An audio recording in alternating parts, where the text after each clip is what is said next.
श्री स्वामी समर्थ. सर्व ताईंना स्वामी महाराज तुमच्या सर्व चांगल्या इच्छा पूर्ण करो. आज आहे अष्टमी.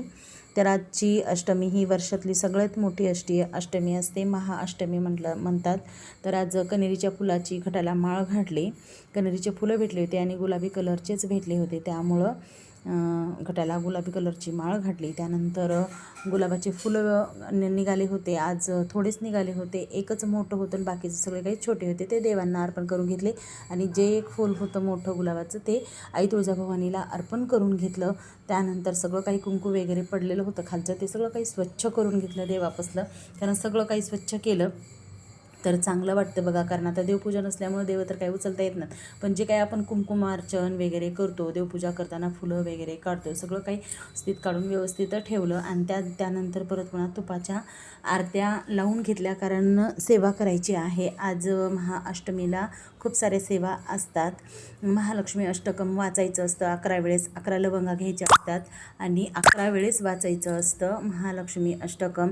त्याचबरोबर आई तुळजाभवानीला 99 मंत्राचा जप करून लवंगाचं अर्चन करायचं असतं. आणि ते पण मी सगळ्या काही सेवा करून घेतल्या. महालक्ष्मी अष्टकम 11 वेळेस वाचलं आणि तुळजाभवानीला लवंगाचं अर्चन केलं. बघा कसं केलं आहे. फुलाचं तोंड आपल्याकडं असावं. आणि त्यानंतर हातात एक लवंग घेऊन मी 11 वेळेस पण केलं. त्यानंतर परत पुन्हा आई तुळजाभवानीची आरती करून घेतली, कारण अगोदर सेवा करून घेतल्या सगळ्या काही आणि त्यानंतर परत पुन्हा आरती करून घेतली आई तुळजाभवानीची. कारण सगळी कोणतीही सेवा केली तर आरती करावीच लागते, कारण ती सेवा फलित जात असते. समर्थ आरती करू गुरुवरी रे, अगाध महिमा तव चरणांचा वर्णायामती देहारे. जानसी मनीचे सर्व समर्था विनवू किती भवहरा रे, इतुके दीन दयाळा नच तव पद अंतरारे. जय जय सद्गुरु स्वामी समर्था आरती करू गुरुवरी रे, अगाध महिमा तव चरणांचा वर्णायामती देहारे. नैवेद्य दाखवला. आरती झाल्यानंतर रताळे उकडले होते, रताळ्याचा नैवेद्य दाखवला.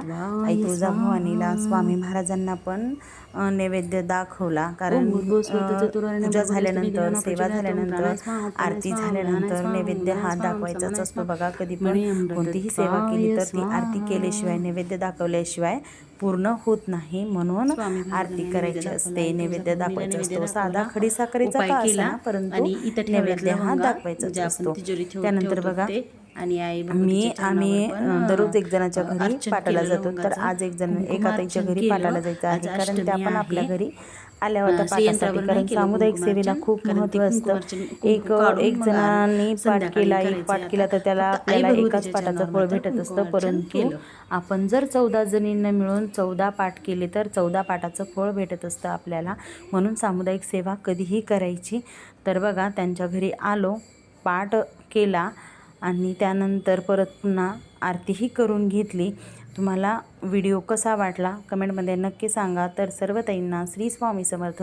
भेटूया अशाच एका नवीन माहितीसोबत नवीन व्हिडिओमध्ये. तोपर्यंत सर्वांना श्री स्वामी समर्थ. सर्व ताईंनी आई तुळजाभवानीची म्हणजेच तुमच्या कुलस्वामिनीची सेवा आवर्जून करा. सर्वांना श्री स्वामी.